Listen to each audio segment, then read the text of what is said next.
il y a plus de 40 000 ans. Un continent de glace et de vent hurlant. Dans cet enfer blanc, une trace de pas lourde et puissante marque la neige fraîche. Voici l'homme de Néandertal.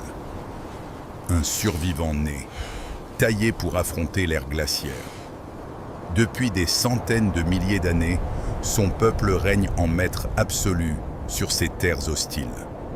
Contrairement aux légendes, ce n'est pas une brute stupide. C'est un maître du feu et de la pierre. Au cœur des cavernes glaciales, la chaleur du foyer rassemble des familles unies et solidaires. Sur les parois rocheuses, ils laissent l'empreinte de leurs mains, une signature à travers les âges. Leur monde est une immense forêt primaire, silencieuse et redoutable, plongée dans un hiver éternel. Ils partagent ce territoire avec des titans de chair et d'os, comme les gigantesques mammouths.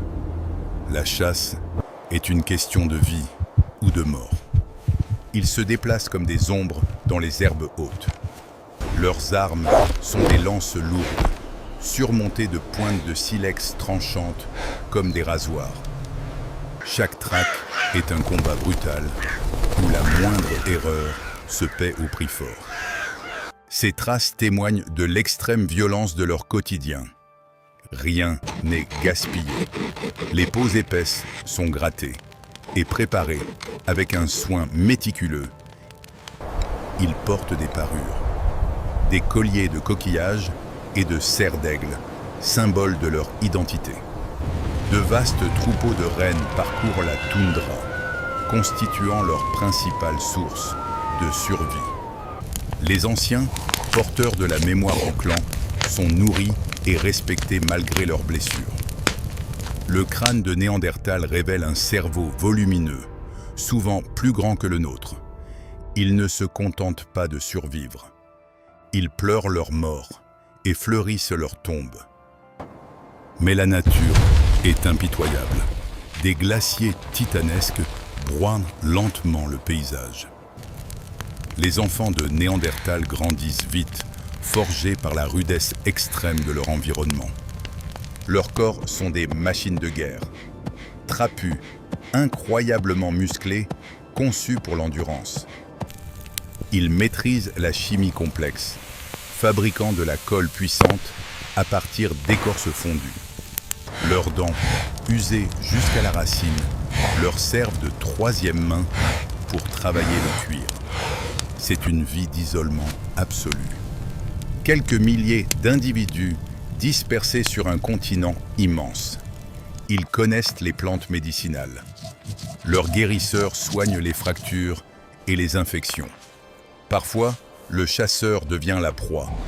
L'ours des cavernes est un ennemi colossal et terrifiant. Les cicatrices qui marquent leur peau racontent l'histoire de corps à corps mortels. Dans le secret des grottes, ils tracent des lignes et des points, les prémices de l'art humain. Le climat oscille violemment. Des pluies diluviennes et glaciales transforment la terre en boue. Leur voix ne prononce peut-être pas nos mots, mais leur langage corporel est complexe et profond. Leurs outils en silex, appelés bifaces, sont d'une perfection géométrique saisissante. Sous la voûte céleste d'un ciel préhistorique, ils interrogent sans doute leur place dans l'univers. Mais un jour, le vent de l'Est apporte une odeur nouvelle. Un danger inédit approche. Une nouvelle espèce humaine, plus élancée et plus nombreuse, pénètre sur leur terre. Il y a environ 40 000 ans, un bouleversement majeur frappe le continent européen. Homo sapiens, nos ancêtres directs, pénètrent sur le territoire de Néandertal.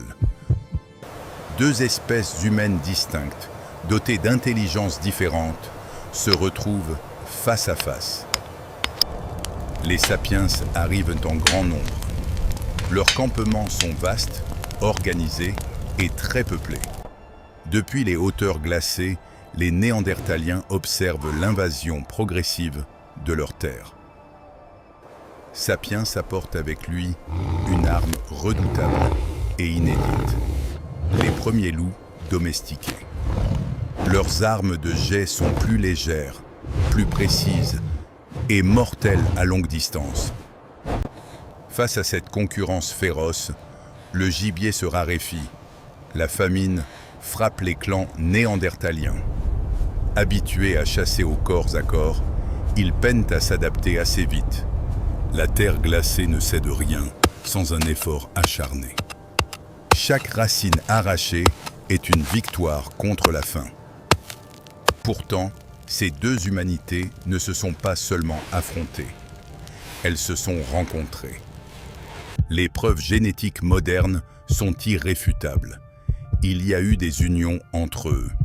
Des enfants métis sont nés de ces croisements, mêlant à jamais les destins des deux espèces. Mais malgré cette hybridation, la population de Néandertal décline de manière inexorable. S'agit-il du premier génocide de l'histoire humaine, orchestré par nos ancêtres? Les preuves archéologiques de conflits armés directs restent rares, mais troublantes. L'autre théorie terrifiante est celle d'une pandémie. Sapiens a apporté des maladies mortelles. Le système immunitaire de Néandertal n'était absolument pas préparé à ces nouveaux virus. Poussés vers les marges, affamés, malades, les derniers clans reculent vers le sud. Leur ultime refuge sera la péninsule ibérique et les grottes isolées de Gibraltar. C'est ici, face à l'immensité de l'océan, que les tout derniers survivants se sont éteints. Jusqu'au bout, ils ont laissé une trace de leur intelligence, gravant des symboles mystérieux. Et puis, il y a environ 30 000 ans, leur dernier feu s'est définitivement éteint. Une espèce humaine entière, forte et résiliente, s'est évaporée dans les ténèbres. Pendant des millénaires, la Terre a gardé leurs secrets, enfouis sous des mètres de sédiments. Lorsqu'on a retrouvé leurs ossements au XIXe siècle, on les a pris pour des monstres. L'arrogance de notre époque en a fait des brutes épaisses, des singes sans cervelle. Mais la science moderne a complètement balayé ce mythe insultant. La véritable révolution est venue de l'intérieur de nos propres cellules, l'ADN. En séquençant le génome de ces ossements anciens, les généticiens ont fait une découverte. Néandertal n'a jamais totalement disparu. Si vous avez des origines européennes ou asiatiques, son sang coule dans vos veines. Vous portez en vous entre 1 et 2% de l'ADN pur de l'homme de Néandertal.